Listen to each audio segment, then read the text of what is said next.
चिल्ला चिल्ला के कहता हूं, जागते रहो, जागते रहो, जागते रहो। विषय चोर, कसाय के चोर, मिथ्यात के चोर, अज्ञानता के चोर तुम्हारे जीवन की संपदा पर नजर गड़ाए बैठे हैं। अगर पलक झपकते भी दुर्घटना घट गई तो जीवन के साथ गहरी मजाक हो जाएगी। इसलिए मैं जोर जोर से बोलता हूं, क्योंकि जब मैं धीरे धीरे बोलता हूं तो लोगों को लगता है जैसे मैं लोरी गा रहा हूं। मैंने अपने जीवन में 10 साल बहुत धीरे धीरे बोला है, लेकिन उस 10 साल का मेरा अनुभव है कि मैं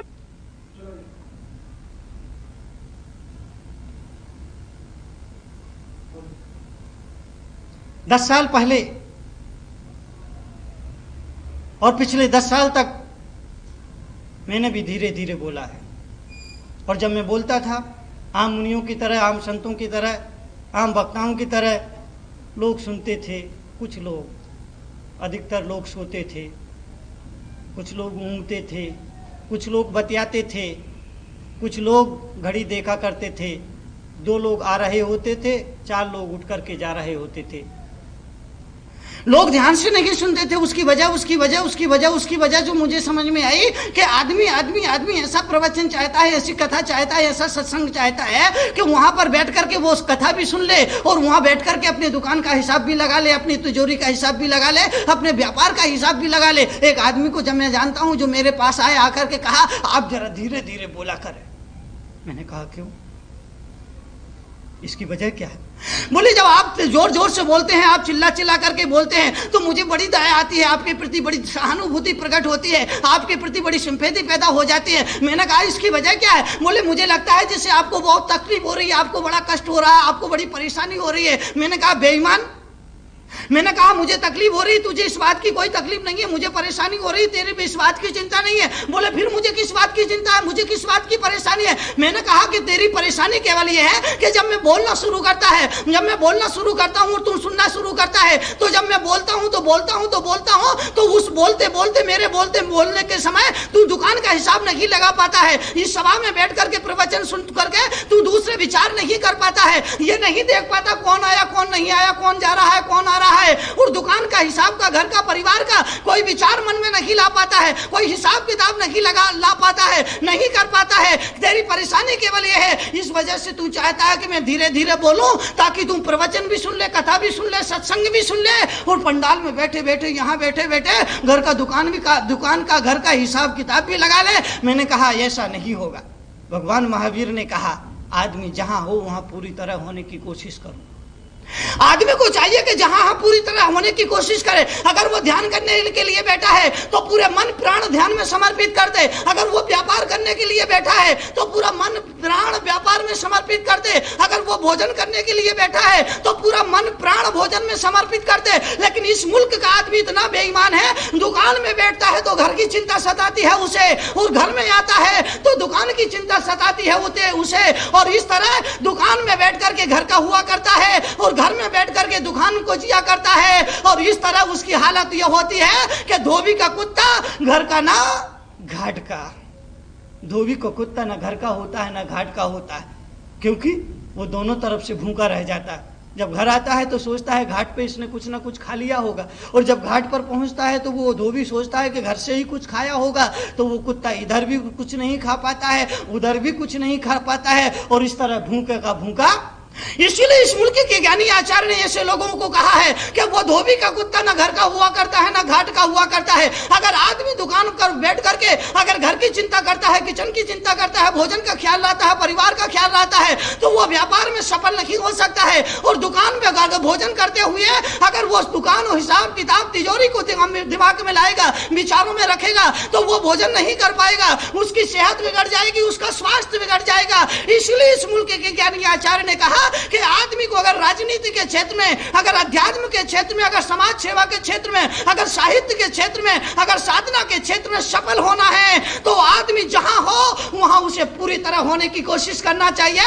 वहां उसे मन प्राण जीवन सब कुछ लगा देना चाहिए, और समग्रता से उस कर्म को, उस सत्कर्म को, उस कर्म को जीने की और साधने की कोशिश करना चाहिए, जिसको लेकर के वो चल रहा है, जिसको लेकर के वो जी रहा है।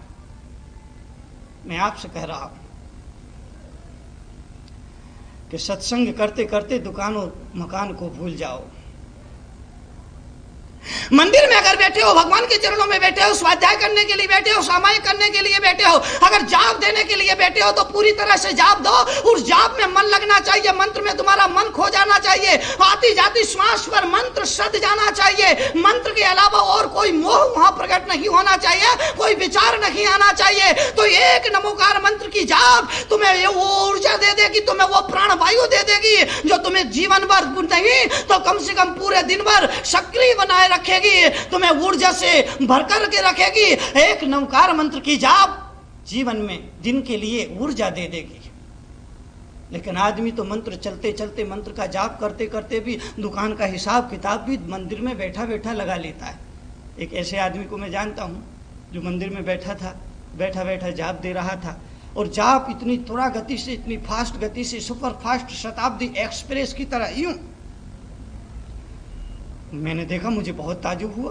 ताजुब होना ही चाहिए था, क्योंकि इतना छोटा मंत्र कोई नहीं है कि 1 मिनट में वो 10-15 उस मंत्र का जाप कर ले, माला दे ले, जाप दे ले। इतना तो कोई छोटा मंत्र नहीं है। अरे नमोकार मंत्र है, अस्या उषा नमा का मंत्र है, अरहंत सिद्ध का मंत्र है, सिद्धाय नमा का मंत्र है। और अगर छोटा से छोटा मंत्र भी लिया जाए तो ओम, जो बीज मंत्र कहलाता है, जो प्रणव मंत्र कहलाता है, जो मूल मंत्र कहलाता है, वो ओम भी अगर छोटा से छोटा मंत्र जो ओम है, अगर उस ओम के भी जाप को किया जाए तो एक जाप करने में कम से कम 1 मिनट 2 मिनट तो लगना ही चाहिए। लेकिन मैंने देखा, उस आदमी को देखा, गौर से देखा, ध्यान से देखा, उसने 1 मिनट में कम से कम 10-15 जाप कर ली। मैंने कहा कमाल कर दिया। मैं वहीं ठिठक गया, वहीं रुक गया, और जब उसकी जाप पूरी हुई मैंने कहा कमान इधर आओ। आया, उसने प्रणाम किया। मैंने कहा आप ये बताएं आप किस मंत्र का जाप कर रहे थे? मैं भी उस मंत्र का जाप करना चाहता हूं। मैं आपसे ये जानना चाहता हूं, आप मुझे ये बताइए कि आप किस मंत्र का जाप कर रहे थे। उस आदमी ने चारों तरफ नजर दौड़ाई। मैंने कहा चिंता मत करे, डोंट वरी, यहाँ मैं और आप, इसके अलावा और कोई नहीं है। प्लीज आप वो मंत्र मुझे बता दीजिए। मैं दिन भर फ्री रहता हूँ, मेरे पास काफ़ी वक्त रहता है, मैं 1000-2000 जाप हर रोज़ दे लिया करूँगा, मेरा भी मन प्रसन्न होगा, भगवान भी मुझ पर प्रसन्न होंगे। वो मंत्र मुझे बता दीजिए, मुझे और कुछ नहीं पूछना, और कुछ नहीं जानना। बड़ा शरीफ आदमी रहा होगा, बड़ा ईमानदार आदमी रहा होगा, बड़े सच्चे दिल का आदमी रहा होगा। मैं उसकी सरलता की हृदय को धन्यवाद देना चाहता हूँ। उसने हाथ जोड़ के निवेदन किया, प्रार्थना की, अनुरोध किया कि मुनीश्री आपके सामने मैं झूठ नहीं बोलूंगा, आपके सामने मैं मिथ्या कथन नहीं करूंगा, आपके सामने मैं कुछ भी नहीं छुपाऊंगा। मैंने कहा बहुत बढ़िया है, आप केवल वो मंत्र बता दे। उसने कहा कि मुझे मंत्र तो कुछ आता नहीं है, मैं तो यहां बैठा बैठा दुकान का हिसाब लगा रहा था। मैंने कहा हिसाब? दुकान का हिसाब मंदिर में बैठ के लगा रहे थे? मैंने कहा इसकी वजह?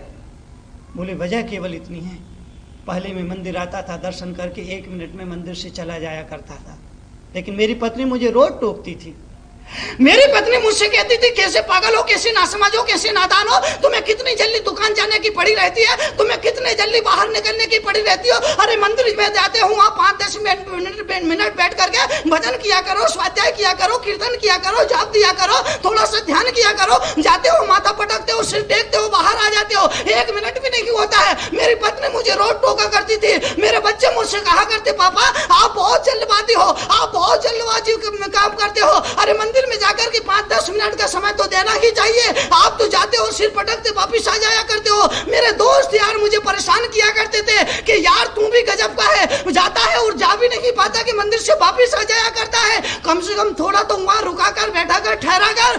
मेरी पत्नी परेशान थी, मेरे बच्चे परेशान थे, मेरे मित्र दोस्त यार परेशान थे, और मैं भी परेशान था उन सब की वजह से, क्योंकि वो मुझे रोज रोज टोका करते थे। अब मैं यहाँ बैठ करके हिसाब लगाता हूँ, अब मैं यहाँ बैठ करके दुकान का हिसाब किताब लगा लेता हूं। लेकिन इससे फायदा ये, मेरी पत्नी बहुत प्रसन्न है कि अब मैं बहुत बड़ा धर्मात्मा हो गया। मेरे बच्चे मुझसे खुश रहते हैं, कहते पापा आप में तो गजब का बदलाव आ गया। मेरे दोस्त यार कहते कि यार तुमने तो कमाल ही कर दिया, तुम तो अब सबसे आगे धर्म ध्यान में निकल गए। वो भी खुश है, मैं भी खुश हूं। मैंने कहा वो भी खुश होंगे, तू भी खुश होगा, लेकिन तेरा परमात्मा खुश नहीं होगा, तेरा भगवान खुश नहीं होगा, वो परम प्रभु खुश नहीं होगा जिसके लिए तू प्रार्थना कर रहा है, जिसके लिए तू सिर झुका रहा है और जिसके लिए तुम हाथ जोड़ रहा है, वो खुश नहीं है।